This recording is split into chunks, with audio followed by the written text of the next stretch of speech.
ആം, എല്ലാവർക്കും നമസ്കാരം. നമ്മൾ കഴിഞ്ഞ ദിവസങ്ങളിലൊക്കെ ആയിട്ട് നമ്മുടെ യൂട്യൂബ് ചാനലിൽ വീഡിയോസ് ഒന്നും ഇടുന്നില്ല. ഇടാത്തതിൻ്റെ മെയിൻ കാരണം ഞാൻ അങ്ങോട്ടേക്കും കുറച്ച് നാളത്തേക്ക് കാണത്തില്ല.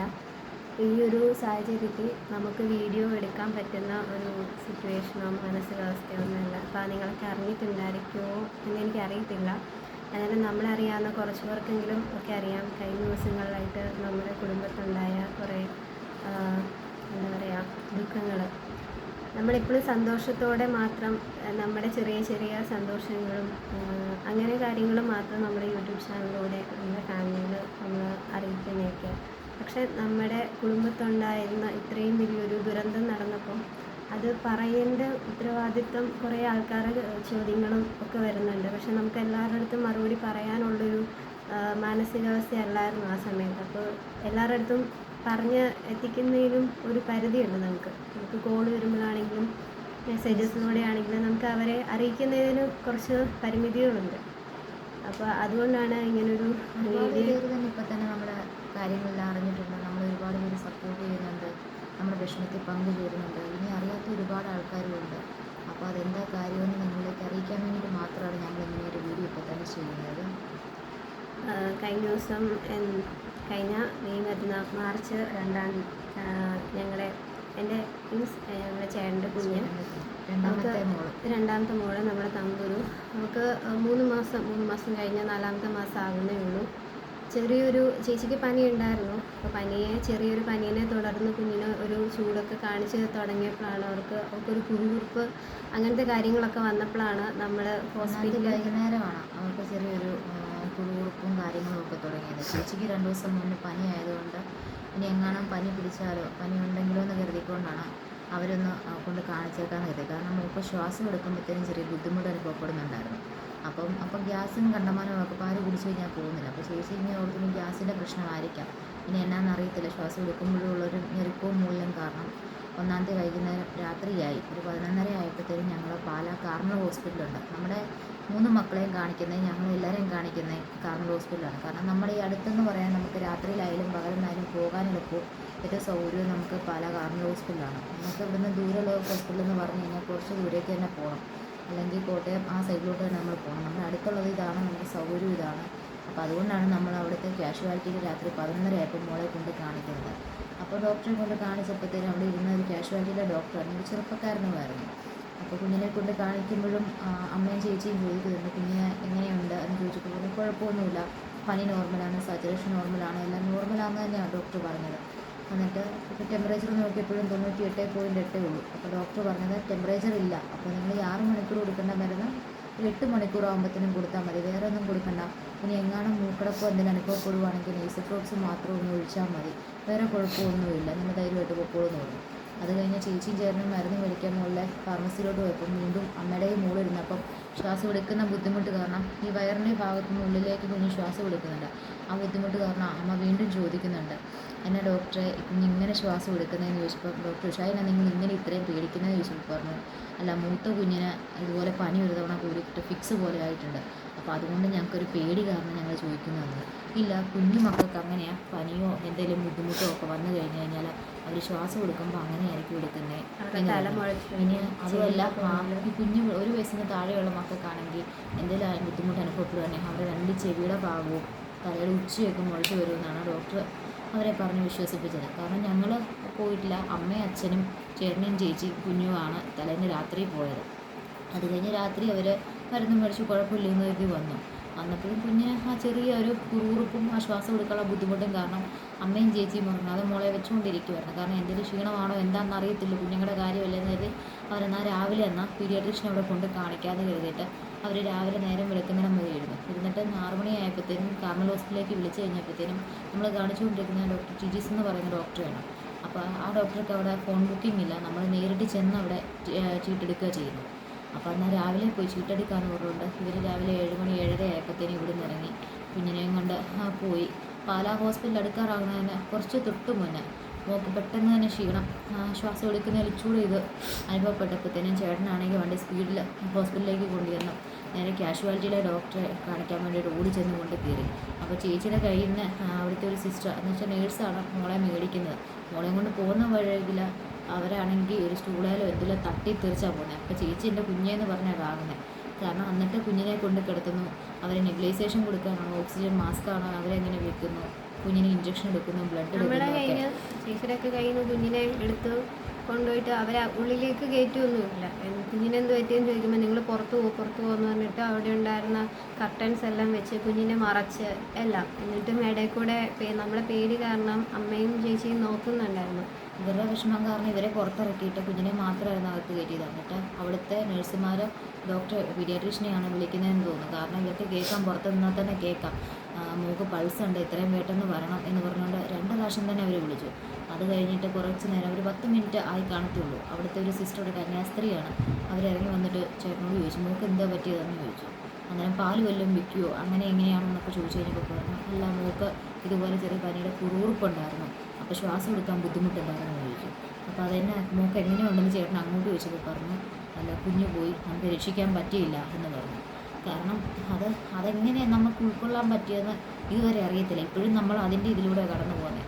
അത് കഴിഞ്ഞിട്ട് നമ്മളിതുപോലെ കാരണം തലേദിവസം ഒരു കുഴപ്പമില്ലാന്ന് പറഞ്ഞ് നമ്മൾ വീട്ടിലോട്ട് കൊണ്ടുവന്ന കുഞ്ഞിനെ പിറ്റേ ദിവസം ഇങ്ങനെ ഒരു അവസ്ഥ നമുക്ക് കിട്ടിയപ്പോൾ നമുക്കതെങ്ങനെ പ്രതികരിക്കണമെന്ന് പോലും അറിയത്തില്ല.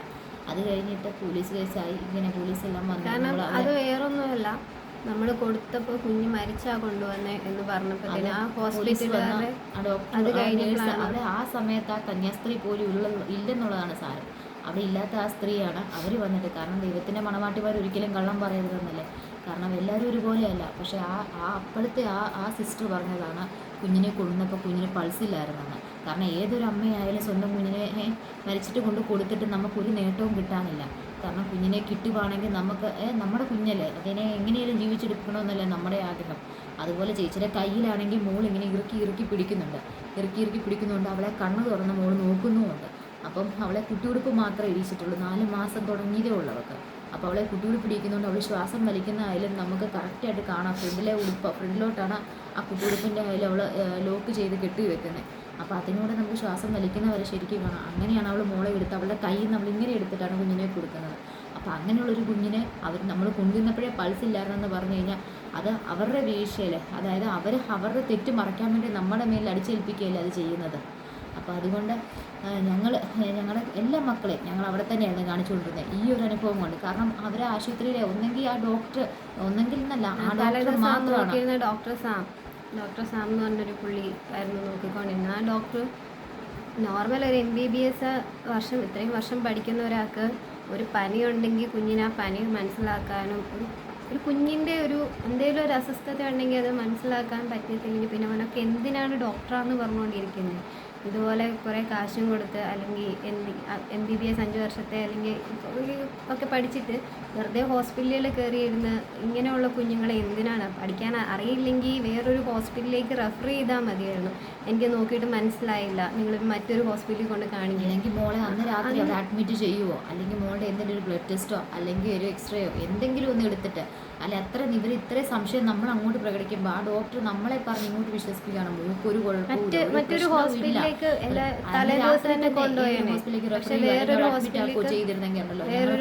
ഞങ്ങൾക്ക് നഷ്ടമാകത്തില്ലായിരുന്നു. വേറൊരു ഹോസ്പിറ്റലിലേക്ക് കൊണ്ടുപോകാൻ തന്നെ പ്ലാൻ ചെയ്തപ്പോഴും ആ ഡോക്ടർ അത്രയ്ക്കും ഇവർക്ക് ഉറപ്പ് കൊടുത്തു, കുഞ്ഞിനൊന്നുമില്ല, കുഞ്ഞിന് ലങ്സ് ഒക്കെ ഓക്കെയാണ്, നിങ്ങൾ പേടിക്കുന്ന പോലെ ഒന്നുമില്ല, നിങ്ങളുടെ പേടി കൊണ്ടാണ്, കുഴപ്പമൊന്നുമില്ല എന്ന് തറപ്പിച്ച് പറഞ്ഞുകൊണ്ട് മാത്രമാണ് അന്ന് കുഞ്ഞിനെ കൊണ്ട് വേറൊരു ഹോസ്പിറ്റലിൽ പോകാതെ തിരിച്ച് വീട്ടിലേക്ക് വന്നു.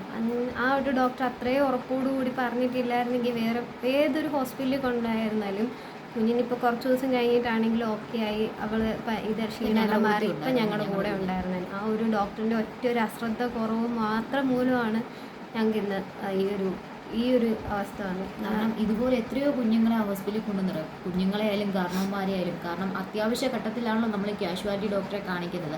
അപ്പോൾ അവിടെ ഒരു സീനിയർ ഡോക്ടറിൻ്റെ പ്രസൻസ് ഉണ്ടായിരുന്നെങ്കിൽ ഒരിക്കലും നമ്മുടെ കുഞ്ഞിന് ഇതുപോലെ സംഭവിക്കത്തില്ലായിരുന്നു. ഇതുപോലെ എത്ര പേരെ അറിയാൻ മേലാതെ അവിടേക്ക് വരുന്നതെന്നറിയാമോ? നമ്മളെപ്പോലുള്ള സാധാരണപ്പെട്ടവർ പരാതി പറഞ്ഞാലും നമുക്ക് ചെല്ലാൻ പറ്റുന്നതിനൊരു ലിമിറ്റുണ്ട്. അത് നമ്മൾ എത്ര പറഞ്ഞാലും മീഡിയാസ് വഴിയാണെങ്കിലും എല്ലാവർക്കും ക്യാഷ് ഉണ്ടെങ്കിൽ എല്ലാവരും ക്യാഷ് ഒതുക്കി ഒരു പ്രോബ്ലം ഒതുക്കാൻ നമ്മുടെ ചുറ്റുപാടുള്ളവർ ആരെങ്കിലും തന്നെ ചോദിച്ചാൽ മീഡിയാസിനെ കോൺടാക്ട് ചെയ്ത് കാരണം നമുക്കാരെയും വിളിക്കാൻ പറ്റുന്ന സാഹചര്യം ഇല്ലാത്തതുകൊണ്ട് അവർ ഒരുപാട് പേരെ കോൺടാക്ട് ചെയ്യാൻ ശ്രമിച്ചു. അവരെ വിളിച്ചു കഴിഞ്ഞപ്പം അവരൊക്കെ ഞങ്ങൾ ഇങ്ങോട്ട് വിളിച്ചോളാം അങ്ങനെ എങ്ങനെയാന്ന് പറഞ്ഞുകൊണ്ട് അവരൊഴിഞ്ഞു മാറുകയല്ലാണ്ട് ഒരു വലിയ മീഡിയക്കാരും നമ്മുടെ ഇങ്ങോട്ട് വരുമോ, ഇതിനെപ്പറ്റി സംസാരിക്കുമോ, എന്താണെന്ന് കാര്യം തിരക്കുമോ ഒന്നും ചെയ്തിട്ടില്ല. നമ്മുടെ ഇവിടെയുള്ള ലോക്കൽ ചില ന്യൂസുകാരും മാത്രമാണ് നമ്മളെ വന്ന് ചോദിക്കുക, നമ്മളോട് ഇത് ന്യൂസ് എടുത്തോട്ടെ എന്ന്, നമ്മുടെ കാര്യങ്ങൾ എന്താന്ന് നമ്മളോട് ചോദിച്ച് മനസ്സിലാക്കാൻ ശ്രമിച്ചത്. കാരണം മറ്റു മീഡിയക്കാരൊന്നും ഇതുവരെ കൊടുത്തില്ല. നമ്മളായിട്ട് മീഡിയാസിനെ അങ്ങോട്ടേക്ക് പോയി അപ്രോച്ച് ചെയ്തിട്ടൊന്നുമില്ല. അതുവരെ ഇങ്ങോട്ടേക്ക് വന്നു നമ്മൾ ഒരു ഫേസ്ബുക്കിൽ ഇതുപോലെ മറ്റൊരു കുഞ്ഞിന് ഇതുപോലെ വരരുത് എന്ന് പറഞ്ഞുകൊണ്ട് തന്നെ ഞങ്ങൾ ഫൈറ്റ് ചെയ്തപ്പോൾ നമുക്ക് വന്ന ഒരു ഇതാണ്, നമുക്കൊരു ഫേസ്ബുക്കിലിട്ടൊരു പോസ്റ്റ് കണ്ടപ്പോൾ അതിനകത്തു നിന്നാണ് റിപ്പോർട്ടേഴ്സ് നമ്മുടെ അടുത്ത് ചോദിക്കുകയും പിന്നെ അവർ കോൺടാക്ട് ചെയ്ത് ഡീറ്റെയിൽസ് ചോദിക്കുകയും ഈ ഒരു ഗതി മറ്റൊരു കുഞ്ഞിന് വരരുത് എന്ന് ഓർത്തിട്ട് മാത്രമാണ് മീഡിയാസിലൂടെ ആണെങ്കിലും നമ്മൾ പറഞ്ഞത്. കാരണം നമുക്ക് വന്നു ഇനി ഒരിക്കലും നമുക്ക് തിരിച്ചു കിട്ടാൻ പോകുന്നില്ല. അത് ഹോസ്പിറ്റലിൻ്റെ മാനേജ്മെൻറ്റിൻ്റെയും ആ ഡോക്ടറെ മാത്രം വീഴ്ചയാണ്. കാരണം അവർക്കൊന്നും ഒരു എക്സ്പീരിയൻസ് ആയ ഡോക്ടറെ അവിടെ ഇരുത്തായിരുന്നു.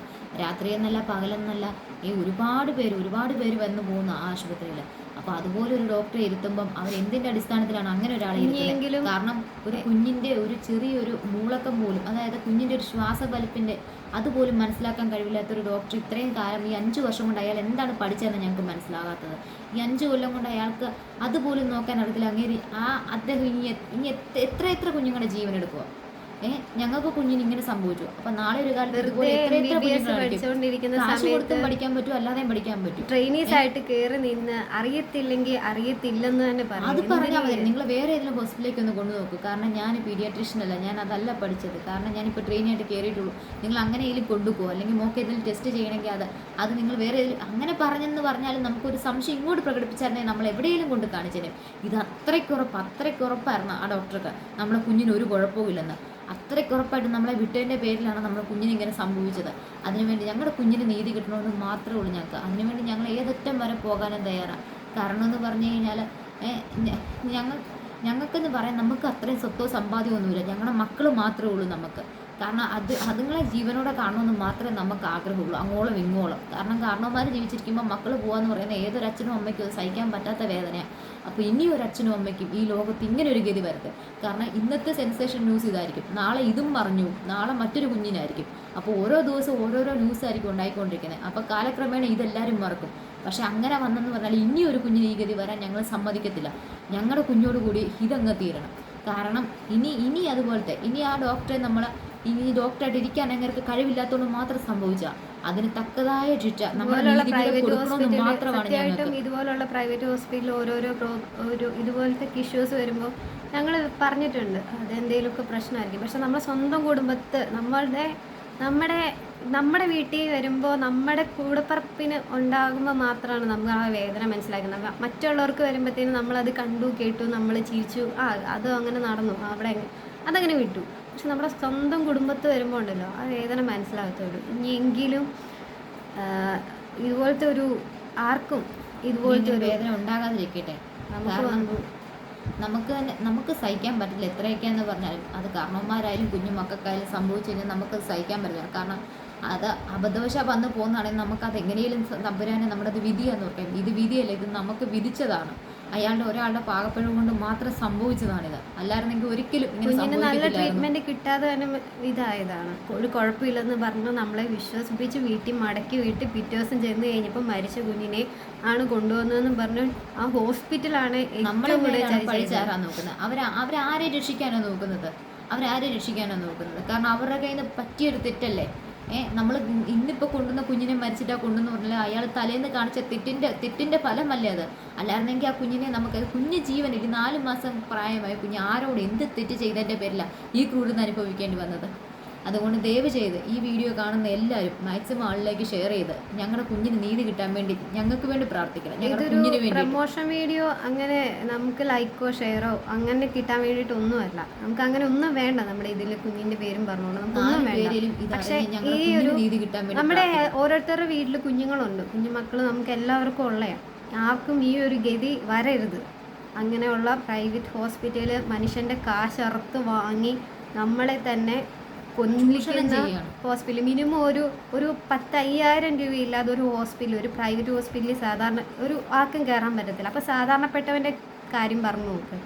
നമ്മുടെ ഇവിടുത്തെ ഗവൺമെൻറ് ഹോസ്പിറ്റലിന് അത്ര ഒരു ഫെസിലിറ്റീസ് ഇല്ല. ഉള്ളിടത്ത് തന്നെ ചെന്ന് കഴിഞ്ഞാലും നമുക്ക് ട്രീറ്റ്മെൻറ്റ് കറക്റ്റായിട്ടൊക്കെ തന്നെ കിട്ടും. എന്നാലും കിട്ടുന്നതിന് ഒരു പരിധിയുണ്ട് എല്ലാത്തിനും. നമ്മൾ ഇതുപോലെ നമ്മുടെ കുഞ്ഞുങ്ങൾക്ക് നല്ല ട്രീറ്റ്മെൻറ്റ് കിട്ടിക്കോട്ടെ എന്ന് കരുതിക്കൊണ്ട് ഇതുപോലുള്ള പ്രൈവറ്റ് ഹോസ്പിറ്റലിൽ കാശില്ലാതെ ആണെങ്കിലും അത്രയും കഴുത്തറുത്ത് വാങ്ങുന്ന കാശിനാണെങ്കിലും നമ്മൾ കൊണ്ട് ട്രീറ്റ്മെൻറ്റിന് വിടും. പക്ഷേ ഇതുപോലെ ട്രീറ്റ്മെൻറ്റിന് നമ്മൾ ചെല്ലുമ്പോൾ നമ്മളെ തന്നെ നമ്മുടെ ജീവൻ നശിച്ചു പോവാന്ന് നമ്മൾ തന്നെ അറിയുന്നില്ല.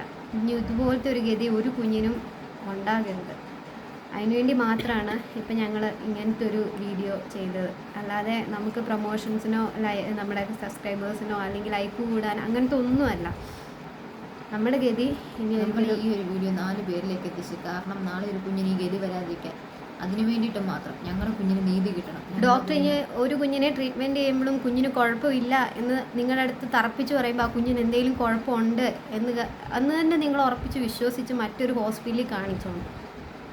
അപ്പോൾ ഈ ഒരു ഗതി ഞങ്ങൾക്ക് ഉണ്ടായതുപോലെ ഉണ്ടാകത്തില്ല.